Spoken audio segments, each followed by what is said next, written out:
Think of the people you interact with every day. Would you want to spend a day in a canoe with them? Hi, I'm Nathan Mercero, CEO of Planning Alternatives. We're a disruptive brand in the financial planning space with a point of view that true wealth has nothing to do with money.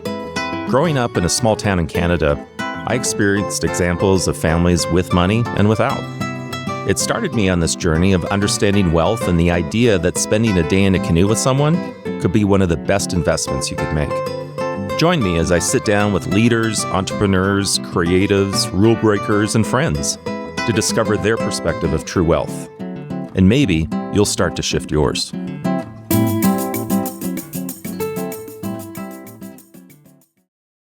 Well, I'm very excited today to chat with our guest. This is the intersection of cutting edge technology and day in a canoe. Kwindla Kramer is joining me today. Welcome, Kwindla. Kwindla is a serial entrepreneur and technology builder.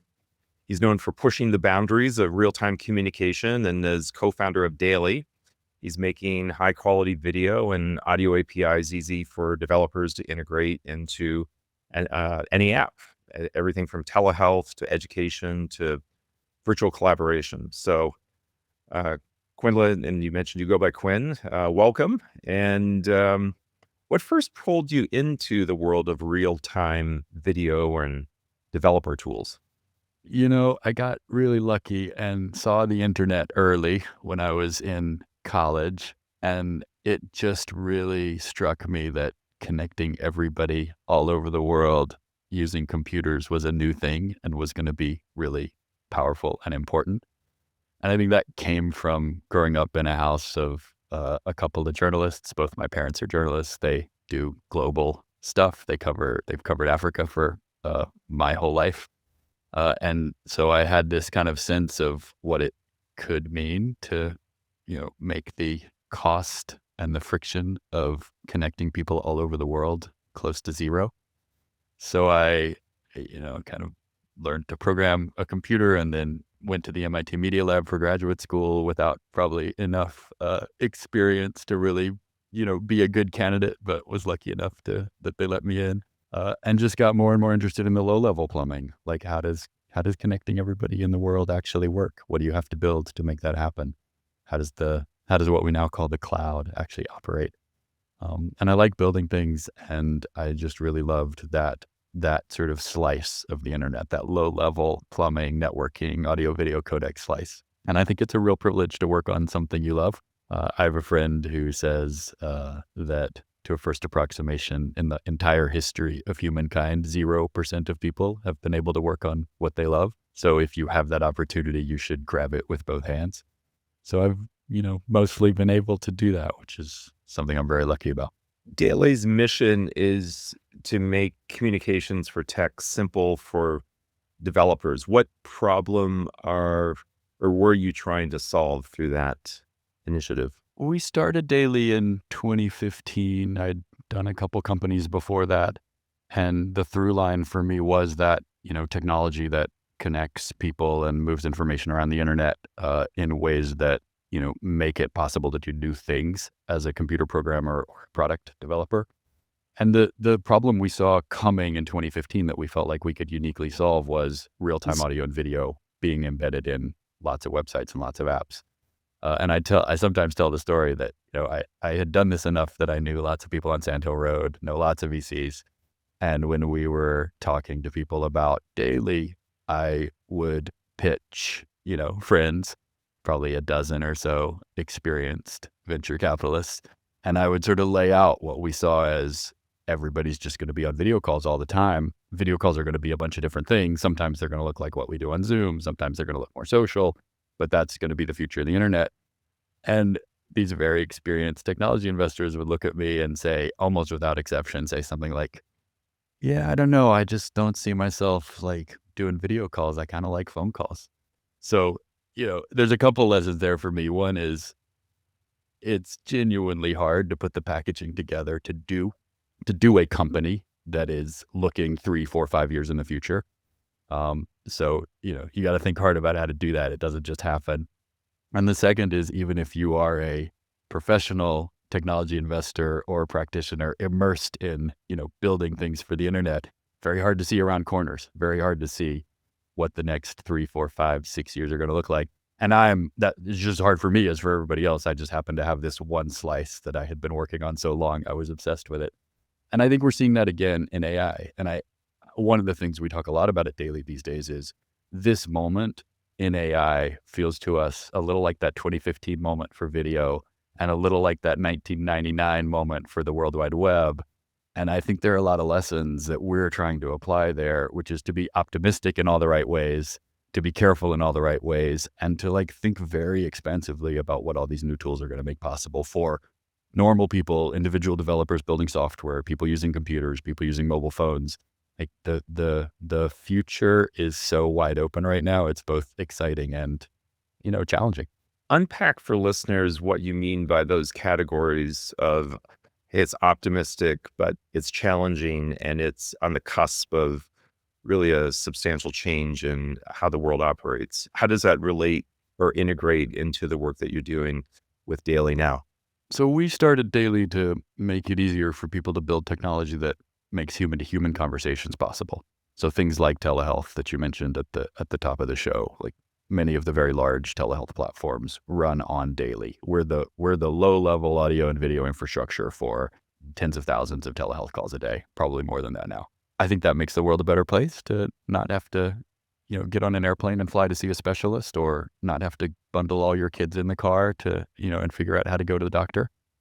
You obviously need to go to the doctor in person sometimes, but a lot of the things we used to have to go physically to see a healthcare practitioner for, we can now do over a telehealth link, and that is a net good thing for all of us.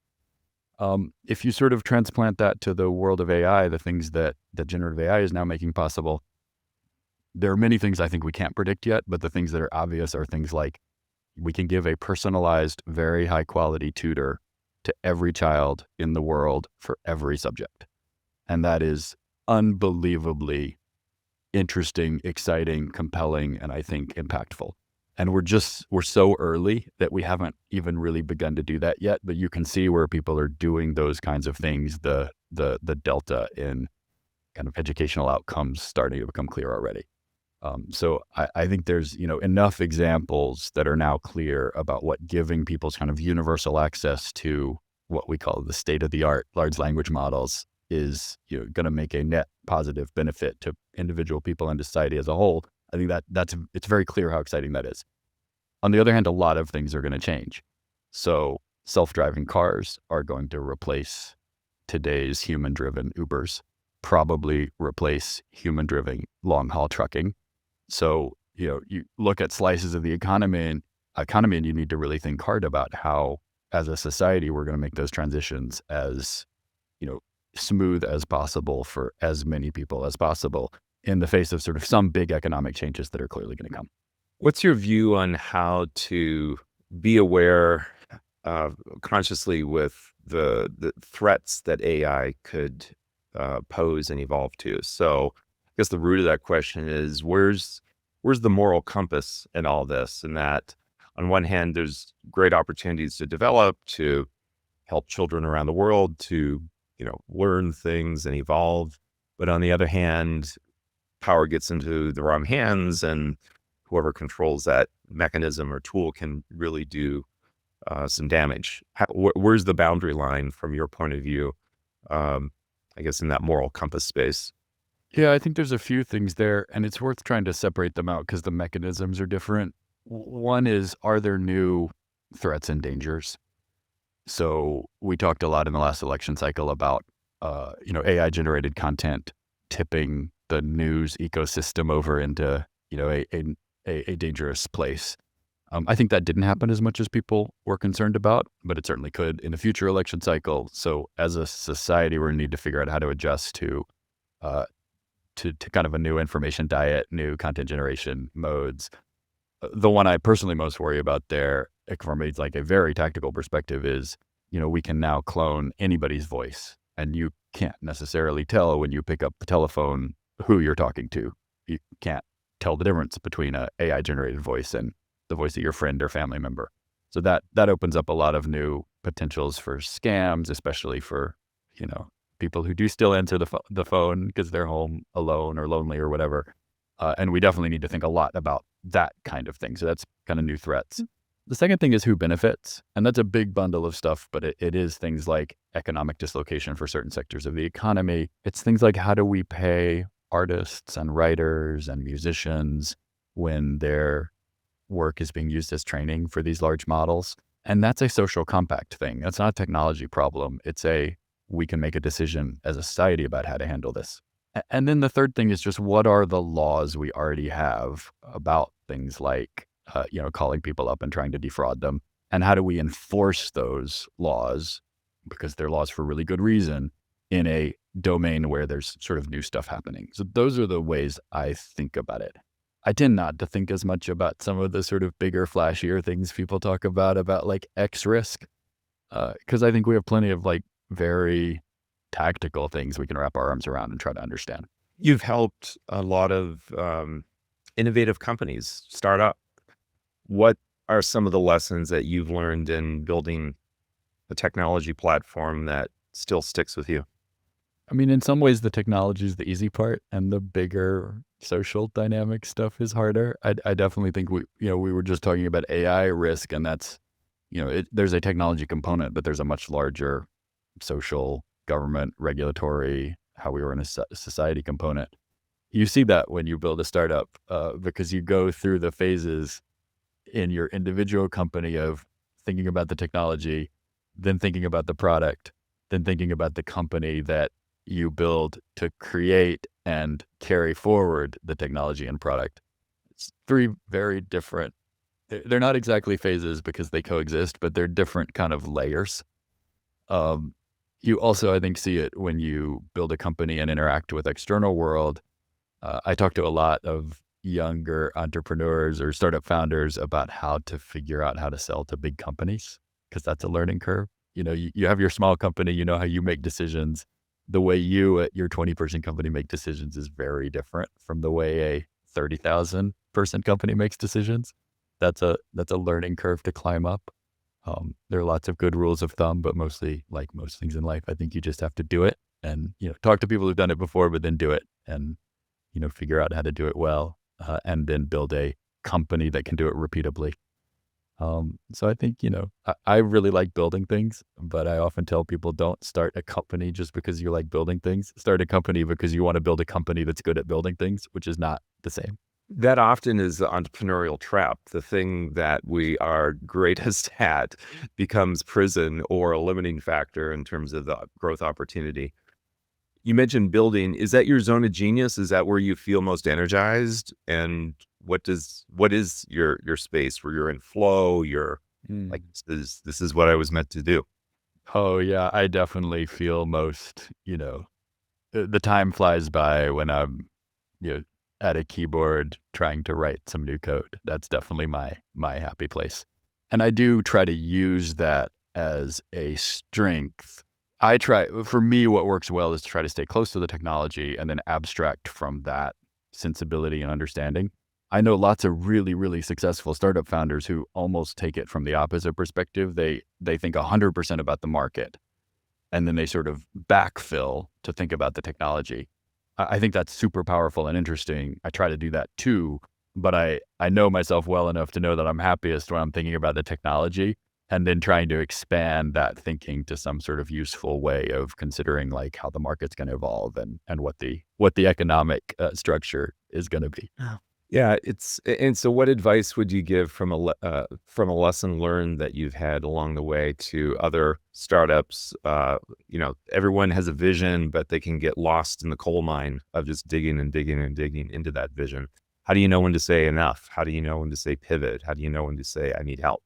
The narrow thing I do, which is start companies that require or are structured to benefit from venture capital investment, is about having a very large vision, possibly an unrealistically large vision, and understanding where you are starting from at any given day when you wake up, and having a theory about the steps you have to take to get from where you are today to that very large vision. And everything is going to change and evolve as you grow, your vision is going to change and evolve. The steps that you think you need to take is going to, shift as the landscape shifts around you and as you learn more. And hopefully where you are every day when you wake up changes. So it's very fluid, but I think the overall structure of, well, I have this really big thing I think I want to do with these people I really like and respect. That job means looking forward far enough to have something compelling in mind, but being realistic and tactical enough that you have mapped out, some steps in your mind. And then you have to be flexible enough to make the right changes as, things change. I don't think there's any magic bullets. I think it's learning how to think about that in a way that is the right combination of optimistic and realistic, flexible but stubborn. Personally, I think a lot about how to be stubborn in the right ways because people have told me before in my life that I'm stubborn in the wrong ways. So I try to correct for that. Well, it's good that you got feedback, and it's actually feedback is something that's a gift for all of us. And I think I look back at my life and the mistakes that I've made as I've gotten too tunnel visioned, and I've just hadn't lifted my head from kind of the digging into the trenches of the moment and seeing perspective. That's really what's motivated me to focus on what we call true wealth, and it's to identify what's the point of all of this? What's the purpose in life? What does fulfillment look like? And then how can I have consciousness to awake or be aware of what that next step is that would lead to fulfillment? And I'd ask you as a leader, as an entrepreneur, successful, and I'm sure you had lots of ups and downs. What does true wealth mean to you? Well, I think we'd all agree on things like family, friends, people close to you, health. I love the view out your window. Living in a place you really love, a beautiful place, is a wonderful thing. Beyond that, people are going to have different structures in mind for what true wealth is. I really feel lucky to be able to work on things that I find really fulfilling. I mean, I think the cliche is, would you do the job if nobody was paying you to do it? Certainly there are aspects of the job I do that I kind of feel like I need to get paid to spend time on, but the bulk of the job I do is a job I would do if nobody were paying me. And that feels to me personally like an aspect of true wealth. Love that. So what's ahead for Daily, and what are you looking forward to? It really does feel like this is a moment where what we in, sort of Silicon Valley call a platform shift is happening. And that happens, in this big a way that happens only once or twice in anybody's career. And because it's a technology generated platform shift, it's super exciting to me as somebody who likes to build new stuff. So what's ahead for us is we're taking this platform, infrastructure, ecosystem, cloud we've built that enables human-to-human communication and expanding it to support really, really well human-to-AI communication. And that's already starting to happen in a very large way. It's pretty likely now that when you call a local restaurant and they don't have somebody available to answer the phone, there's not an answering machine that picks up. It's a large language model that's on the other end that can answer pretty large number of your questions about the restaurant, can schedule a reservation for you, can cancel a reservation for you. When you call your doctor's office, you're probably talking to an LLM now if it's after hours. You're getting phone calls from large language models now to remind you that, you just took out a new mortgage, your first payment is due. Did you get all the, automatic banking stuff in place? Because you really should. You don't want to, sort of forget and miss the first payment. There's lots and lots of stuff that's starting to happen in this domain where it's a large language model on one end of the conversation and a human on the other end. But at the same time, it's so early. Like we're not even scratching the surface of what is going to be happening in that domain. So we've tried to build all our tools up one level and out to expand to accommodate the LLMs just as well as they accommodate the humans. That's super fun from an engineering perspective. And it's fun from sort of that thinking about what the market and the ecosystem is going to look like perspective as well. These are exciting times. And Kwin, I appreciate your balanced perspective through all of this. I don't often meet people that have a groundedness like you do, especially in the tech space. So appreciate your time, appreciate you sharing to listeners what your learnings are and what your focus is going forward, and want to thank you for your time and wish you all the best. Well, I really appreciate you having me on. I really love what you do. I think the spending a day in a canoe metaphor really, really resonates for me, at least. Until next time. Thanks for listening. If you enjoyed the show, please leave a review. To discover what wealth means to you, please take our assessment at planningalt.com.